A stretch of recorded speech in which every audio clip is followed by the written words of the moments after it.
10-12-15 साल पहले एगो पुराना नोट चलता था पहले 100 रुपया वाला, देखते थे ना, बड़का नोट चलता था।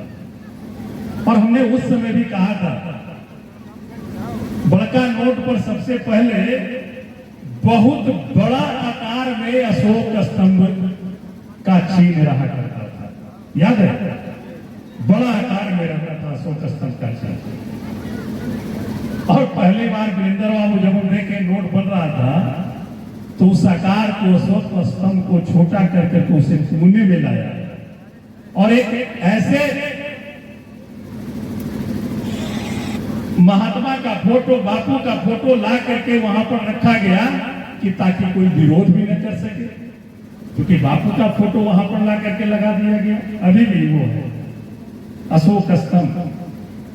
खैर, हम लोगों की पहचान इतनी अटल है, इतना सशक्त है कि चाह करके भी कोई पहचान को मिटाने का काम नहीं कर सकता।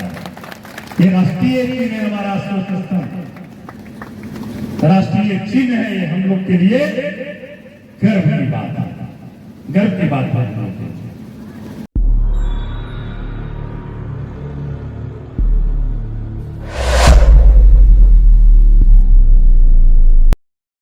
माताओं बहनों को मैं दिल की गहराई से अभिनंदन करना चाहता हूं, उनका स्वागत करना चाहता हूं और इस गांव के प्रति मैं आभार प्रकट करना चाहता हूं।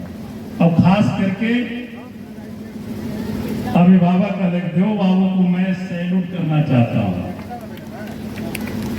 सैल्यूट इसलिए कर रहा हूं कि अभी भी वो हम लोग को ललकार रहे हैं, इस गांव को ललकार रहे हैं और बहुत बड़ी बात बोल रहे हैं। ये समझने की आवश्यकता है, जिस बात का वो जिक्र किए उसे समझने की आवश्यकता है।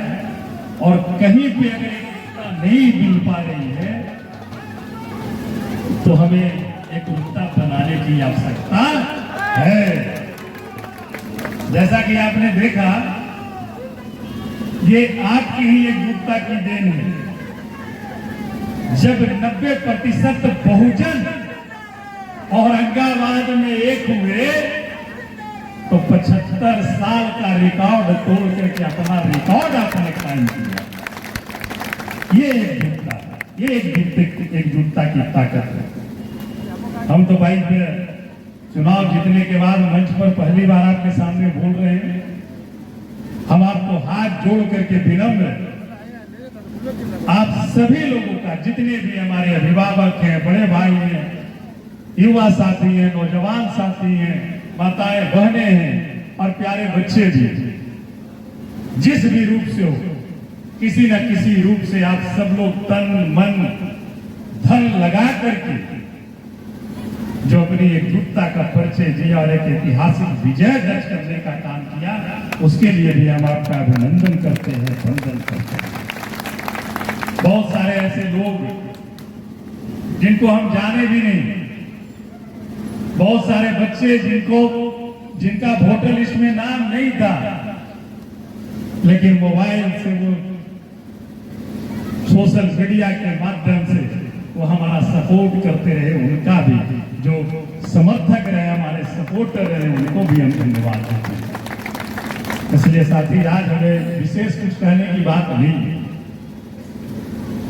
हमने देखा, अभी अपने पर्स निकाले थे, देखे होंगे, तो उसमें एक चीज हम ढूंढ रहे थे। आज से तकरीबन 10-12-15 साल पहले एगो पुराना नोट चलता था पहले 100 रुपया वाला, देखते थे ना, बड़का नोट चलता था।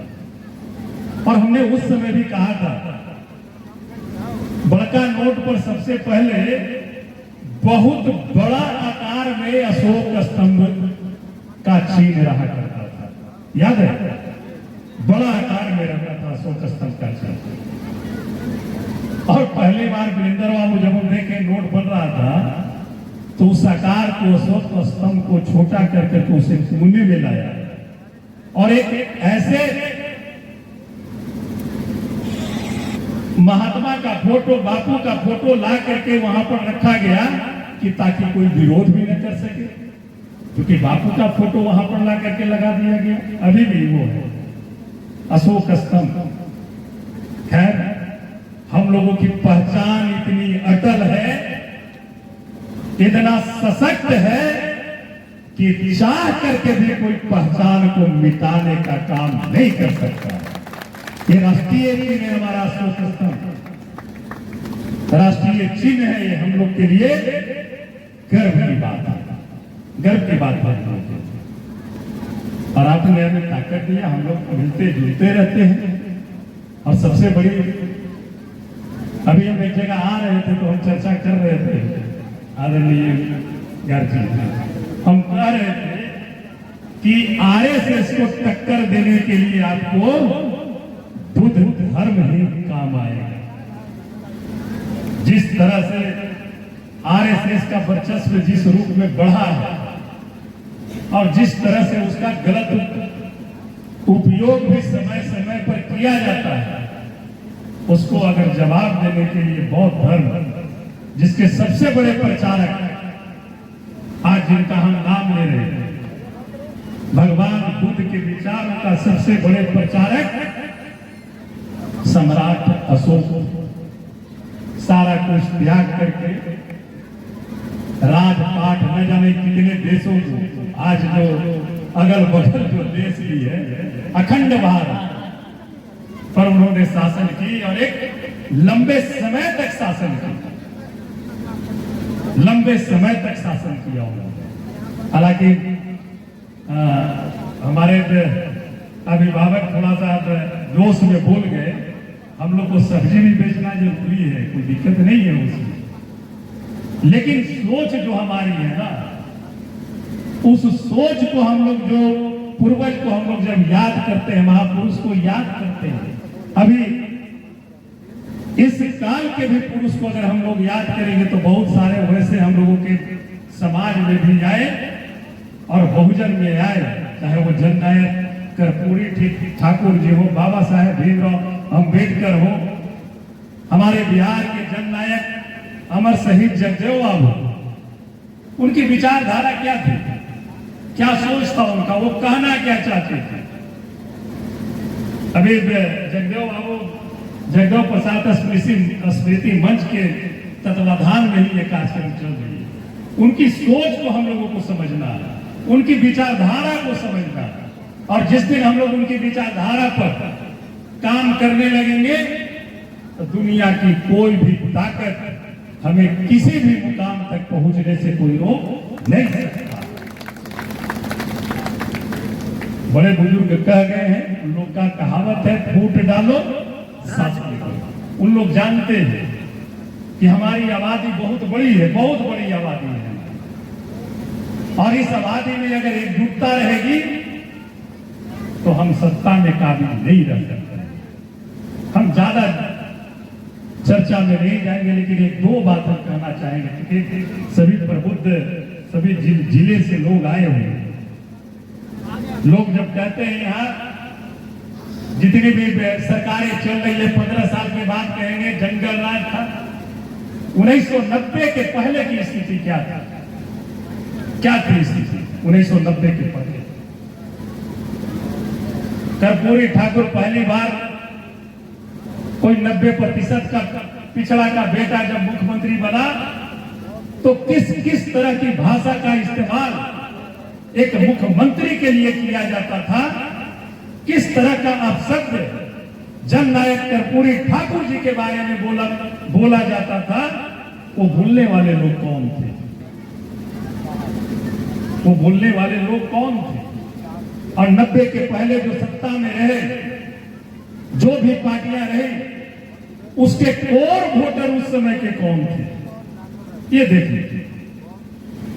90 के पहले, 90 में जब सत्ता आई, जगदेव बाबू का शहादत हुआ और समाजवाद के पुरोधा लालू प्रसाद यादव जी 90% के नारे के साथ वो जब चले तो आज बिहार में पिछड़ा का बेटा 90 में मुख्यमंत्री बने, आवाज दी, ताकत दी, गरीब गुरुआ को बोलने का, हक के लिए लड़ने का आवाज दी। और आवाज ही नहीं, मैं तो कहता हूं दावे के साथ कि 90 के बाद जिसे ये जंगल राज कहते हैं, वो जंगल राज नहीं, बिहार ने एक व्यवस्था परिवर्तन की बहुत बड़ी लड़ाई लड़ी। अगर व्यवस्था परिवर्तन की उस समय लड़ाई नहीं लड़ी जाती तो मैं समझता हूं कि इस तरह का सुंदर बिहार आज हमें देखने को नहीं मिलता। भेदभाव का, छूत का, हमर खटिया, हमर दरवाजा, अच्छा नौकरी लग गए रे, ओकर बेटवा के सुनी थी नौकरी लग गई, कलेक्टर बन गए हैं। मैट्रिक पास करता था तो जो माहौल खुशियां मनाने की आजादी नहीं थी, उस भेदभाव की एक बहुत बड़ी जंग हुई है साथी। हमारे युवा साथी बहुत सारे हैं यहाँ और 90 के पहले हमने जो कहा कि जिनकी भी सत्ता रही थी होगी, उसके कोर वोटर कौन थे? वो कोर वोटर देख लीजिए 2005 के बाद आज कहां है, आपको नजर आ जाएगा, फर्क नजर आ जाएगा। 90 के पहले वाले सत्ता के वोटर आज किसके सत्ता के साथ हैं, ये आप देख लीजिएगा, समझ में आ जाएगा। तो हमारा कहने का तात्पर्य ये है, आपने हमें ताकत, आपने हमें सम्मान दिया। हम प्रयास करते हैं कि आपकी आवाज बनकर के सदन में हम अपनी बात को रखते रहें। और हम लोगों का प्रयास रहता है कि हर एक क्षेत्र की बात हम लोग वहां पर रखें, चाहे सिंचाई की बात हो, स्वास्थ्य की बात हो, शिक्षा की बात हो, चाहे रेलवे की बात हो, चाहे आवागमन के लिए NH, SH रोड की बात हो। हम लोग सारी बात को रखने का काम करते हैं और हमारे गार्जियन है, इनसे हम लोग राय मशवरा करते रहते हैं। टाइम हम लोगों को कम मिलता है तो हम लोग तय कर लेते हैं कि भैया आपको ई वाला पॉइंट पर बोल देना है, हम ई वाला पॉइंट पर बोलेंगे, सुदामा जी इस पॉइंट पर बोलेंगे। हम लोग तय कर करके बातें रखते रहते हैं। तो ये सारी बातें निश्चित तौर पर आती है। हमने पहले भी कहा, इसके पहले भी मैंने कहा केंद्र में, और मैंने लेटर भी लिखा है, शिक्षा मंत्री से भी मिला, प्रधानमंत्री जिससे टाइम मांगा था नहीं दिए, फिर मिलेंगे।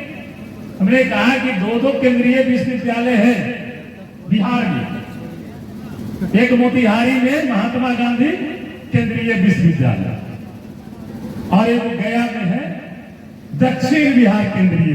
क्या मतलब है भाई दक्षिण बिहार? ये मोक्ष और ज्ञान की भूमि है, बुद्ध भगवान को ज्ञान प्राप्त हुआ। तो हमने कहा कि सबसे बौद्ध धर्म के सबसे बड़े प्रचारक सम्राट अशोक थे, तो इस महाविद्यालय का नामकरण सम्राट अशोक केंद्रीय विश्वविद्यालय किया जाए। राज्य सरकार ने 2014-15 में, आप गठबंधन में, महागठबंधन की सरकार थी, हमें याद है, महागठबंधन की ही सरकार में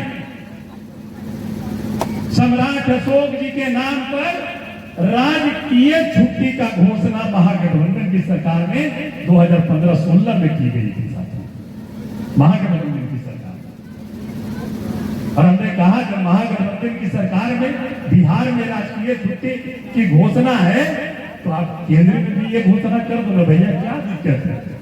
तो खाली आप पिछड़ा की बात करोगे, अति पिछड़ा की बात करोगे, 90% की बात करोगे, शोषित वंचित की सिर्फ बात करोगे, लेकिन उनके जो रहनुमाई है, उनके जो पूर्वज है, उनके जो अग्रज है, उनके नाम पर आप सम्मानित करने के नाम पर आप पीछे चल जाओगे। तो क्या रखिएगा लोकसभा में? अशोक स्तंभ ऊपर रखिएगा और वहां किस चीज का लोकसभा में स्थापना करिएगा? तो चिन्ह में भी सिंगल ये कौन चीज है भाई? जो राजतंत्र का वो जो सिंबल है, अरे भाई इस लोकतंत्र में देखिए आप सब मालिक बैठे हुए हैं। लोकतंत्र में मालिक आप हैं, मतदाता हैं, मालिक हैं, जनता है। इसलिए हम समय ज्यादा हो गया है, हम ज़्यादा टाइम नहीं लेंगे, लेकिन पुनः दिल की गहराई से हम बहुत बहुत अलगदेव बाबू को और उनके पूरे टीम को इस सोच के लिए जो इन्होंने किया है, हम उनको सैल्यूट करते हैं। और निश्चित तौर पर हम लोग को जो जिम्मेवारी दिए हैं, उस जिम्मेवारी को हर एक स्तर पर हम लोग उठाने का काम करते हैं। देखिए, हम लोग बात उठाए अब यहाँ आज पेपर में कल से चल रहा है कि औरंगाबाद बिहटा वाला रेलवे लाइन जी ओकरों में चाल है भैया, बता देते। आप लोग को बताएंगे तो लगेगा कि हम लोग विरोध में है इसलिए बोल रहे हैं, लेकिन चाल उसमें भी है, लेकिन हम लोग छोड़ेंगे भी नहीं। 2007 में उसका शिलान्यास हुआ था, ये बातें भी रखी। 25 करोड़ भी आया था पहले, वो भी बातें रखी। उसके बाद फिर 40 करोड़ मिला था, वो भी बातें रखी। तो ये सारी चीजें हैं। उसका सर्वे अभी होगा, जमीन अधिग्रहण होगा, बहुत सारी प्रक्रिया है। एनएच को जो करना था, एनएच 4 लेन जो बनाना था, पटना से लेकर के जो ये हरियरगंज तक के जाती है, क्या कहते हैं नड्डा साहब, ये अरे मेरा है नितिन गडकरी साहब गया में आए थे चुनाव के पहले, उन्होंने मंच पे बोला कि 139 को 4 लेन की स्वीकृति मैं इसी मंच से प्रदान करता हूं। प्रदान ही नहीं, बल्कि 5500 करोड़ रुपया भी इसके लिए मैं पारित करता हूं मंच से। और उसके बाद जब हम गए तब मालूम हुआ क्या कर रहे हैं, तो सब रुपये पास बना रहे हैं। ये किस तरह की नीति है भाई?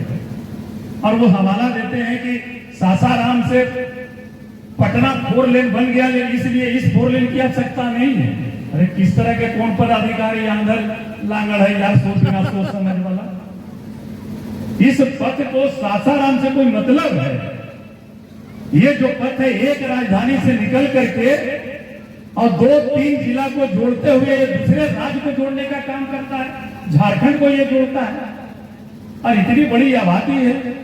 और ये गाइडलाइन कहता है सरकार का, एनएच का गाइडलाइन कहता है वैसा लंबा पथ जो एक दूसरे राज्य से, राजधानी से दूसरे राज्य को जोड़ रहा हो, जिस पर भारी दबाव हो, वैसे पथ को एनएच 4 लेन करना चाहिए।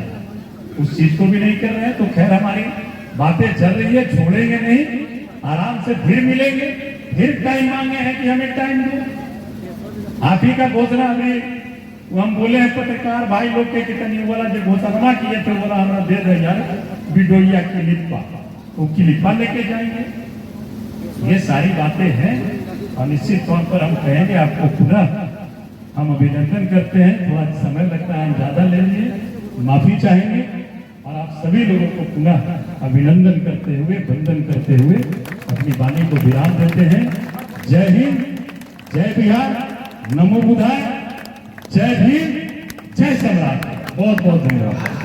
और बहुत छूट गया है, तो सर आप निजी फंड से इस पे यहाँ पे एक छोटा सा पार्क बनाने का काम करें सर। अशोक स्तंभ के चारों तरफ से पत्थर का बैठने का कुर्सी और फूल पत्ती लगाने का जो भी रास्ता हो, इस तरह का बनाने का काम। लाट का सर कितना लगेगा ये नहीं पता है। 5 लाख कहाँ लगेगा यार? 5 लाख नहीं लगेगा, नहीं है ना सर। जितना भी लगे सर वो आप अपने मार्गदर्शन में उसको बनाने का।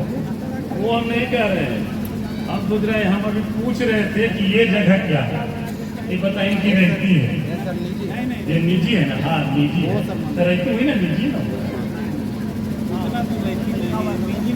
नहीं, ये वाला ये आप जैसे कहिएगा, इसके लिए मांगने की जरूरत है आप ही का 5 लाख का भैया लिख देंगे।